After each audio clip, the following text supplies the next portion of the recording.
I'm so sorry for the wait, everyone, but I've been on the road all day.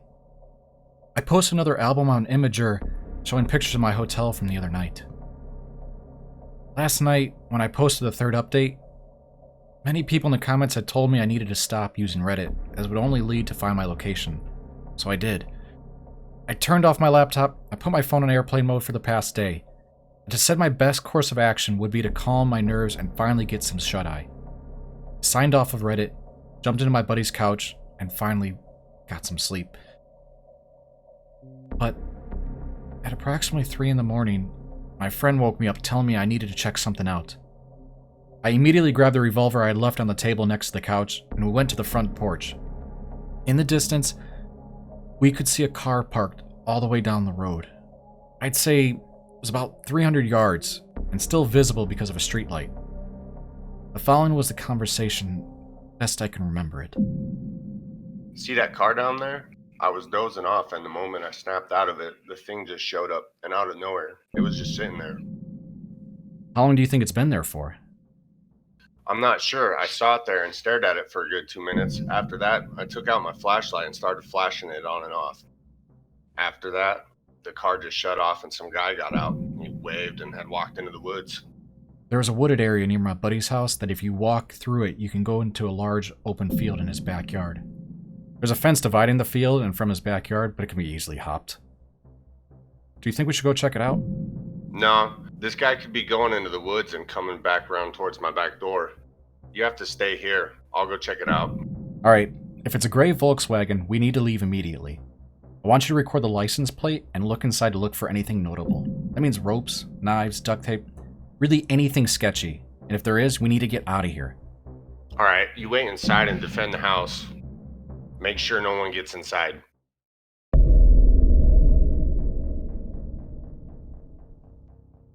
I went back inside and stared out the window as Tom approached the vehicle with his 12 gauge.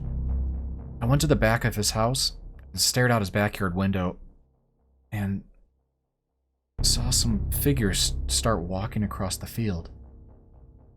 It was particularly strange as there was no houses visible in this field, and he just seemed like he was walking towards nowhere. He climbed over a hill and was no longer in view from the window. I went back to the front window to look at the car, and Tom was checking it out. I felt relieved for the slightest moment as I felt like maybe, just maybe, he was overreacting. And his home phone rang. I looked at it and saw the caller ID, and it was my area code, not Tom's. At this point, I had my phone still on airplane mode, so I assumed it was someone from my neighborhood family trying to contact me.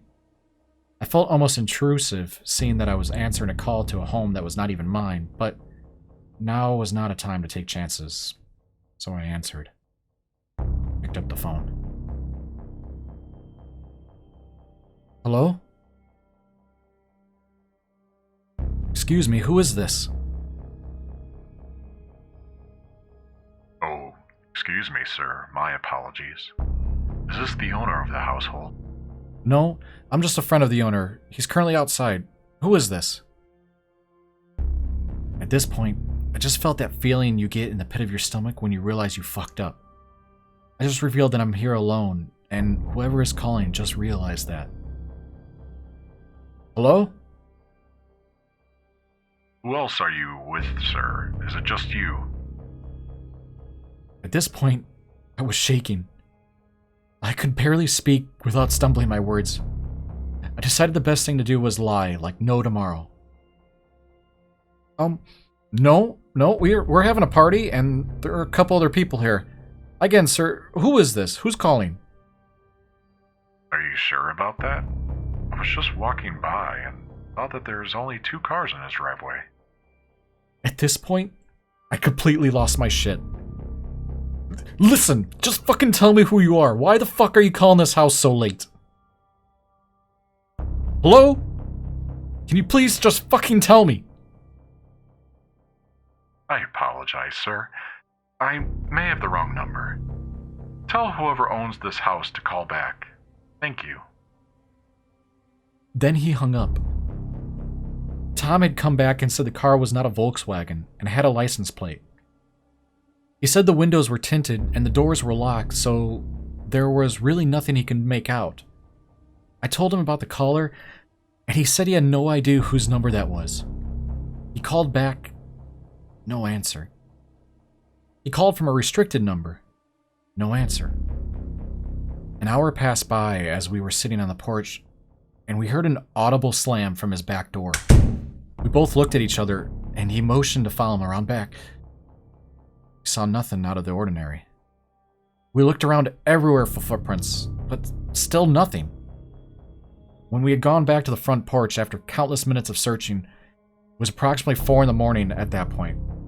It wasn't until 10 minutes after we got back to the porch that we noticed that car 300 yards away was gone, and we hadn't even noticed. I haven't gotten any sleep since last night. I told him that I wanted to leave his house because I need to keep moving, and he said he wants to come too. He locked up all his doors, brought some guns, and we drove off at 6 in the morning. Police still haven't done jack shit despite all the valuable intelligence I gave them. I've been on the road all day with my friend. I drove a lot, and he slept in the back. Currently at a McDonald's as I type this. We were joking, saying if we do end up getting kidnapped, murdered, attacked, these NoSleep posts will make one hell of a based on a real story script. I'm just tired, guys. Tired of being stalked. Tired of being hunted down. Tired of making these goddamn posts. Just want this to be over. Anything happens tonight, I'll let you all know. Bye for now.